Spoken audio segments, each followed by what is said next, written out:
My name is Casey. I'm a photographer, but also a marketer. I work in social media and mostly content creation. I first worked at Harbor City as a marketer, and then I jumped out and started freelancing on my own with clients who wanted to either do marketing or photography, depending. Being in Vancouver, being a fresh grad, it was really rough at first because I really wanted to stay behind. I really wanted to try give the city a go. So finding out the realities of having to pay for rent myself, my parents didn't help me, or they did, but I said no, I declined. And then I decided I had to find a job that was able to support this lifestyle I wanted, which is not very extravagant. I needed a place to live, I needed to pay my bills, and just live a very modest lifestyle, right? So that's when I realized at the age of 21, 22, it was important to, at least make a decent living. The irony here is that my father is actually in finance and my mother was an accountant, but the irony was because they gave us such a comfortable life, I never really thought about money in a different way until I went to university in Vancouver. Like all my friends, it was not that they weren't privileged, but I immediately felt like I was definitely on the higher spectrum of being very privileged, that I didn't have to think about getting loans, I didn't have to think about, oh, this is how I should budget, right? And in that sense, because of the irony of my parents being finance experts, they didn't teach me properly how to be a financial expert. Even though they would say things, they'd be like, you should learn how to save, you should learn how to budget, learn how to expense, and then I've just been thrown into this pool where like, I've been given a lump sum of money and I didn't know how to deal with it. It was really overwhelming, and it just sat on my account because I didn't know what to do. And then after a while you realize, oh my gosh, I really had to think about how to work with this money. Or okay, pay my bills, I got all of this down, but I might blow it on something, and that actually has happened before. And then it leads to my dad going like, what did you do with your money? I'm like, oh my god, this is really bad. I'm like, I need to think about that. And I didn't until I was like 19 or 20. So my father did make attempts to teach us finance and certain things in a slow way and maybe a bit too gentle for us to understand that he actually was very serious about it. Or we would blow him off because like, we're fine, we understand. But he didn't realize how serious it was that we didn't understand. I think it's so true. So like if you grow up in a social construct where privilege and money doesn't matter, not saying that we're spoiled brats, but saying like mostly if money doesn't matter to your friends, then you yourself will say, oh well, the money doesn't matter to me. And when your parents can tell you it's okay, we're comfortable, I can pay for it, then it's not your priority. There's so many other things as your priority after that. Then only when you come out to work, then you're like, wow, I need to do this. And I never knew how hard it was to save, or to even make that amount of money that they can provide for you, which you're like, holy crap, that's crazy.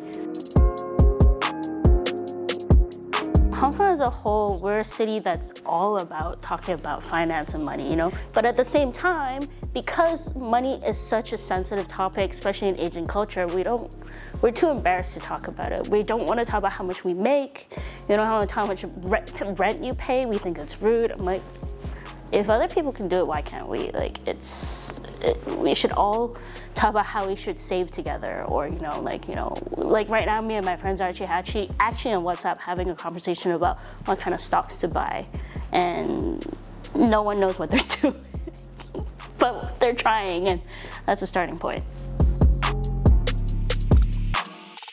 I think once I jumped into a more serious relationship and realizing our future really matters, then I was like, oh, okay.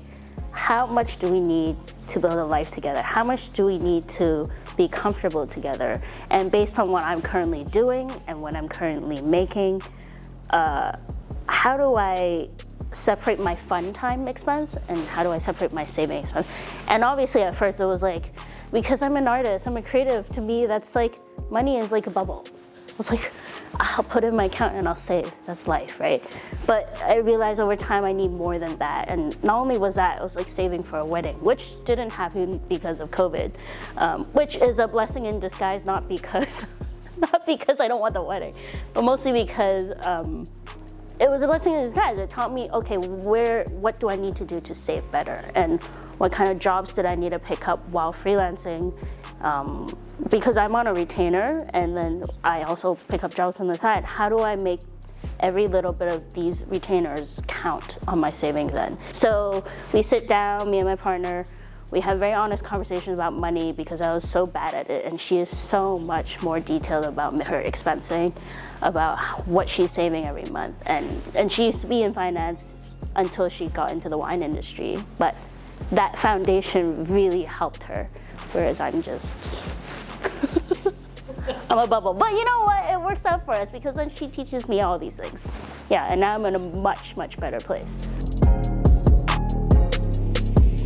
I think the goal at the end of the day is just be comfortable, meaning comfort ranges, right? But comfort for us meaning we are able to spend money on certain things without feeling like we are compromising our savings. So let's say even going on a big trip, or let's say we pay rent on certain things, or we decide to buy an apartment and we feel like it's not just necessary, but also that we can afford it and not feel we're in a comfortable space where we can pay a mortgage where we're happy with, rather than be like, oh, we have to scrimp and save and do this to ensure that we can get the place we want.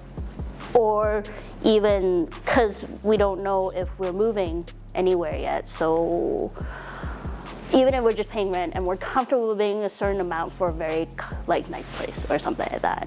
And maybe in 5 years time, who knows? Like I just want to, you know,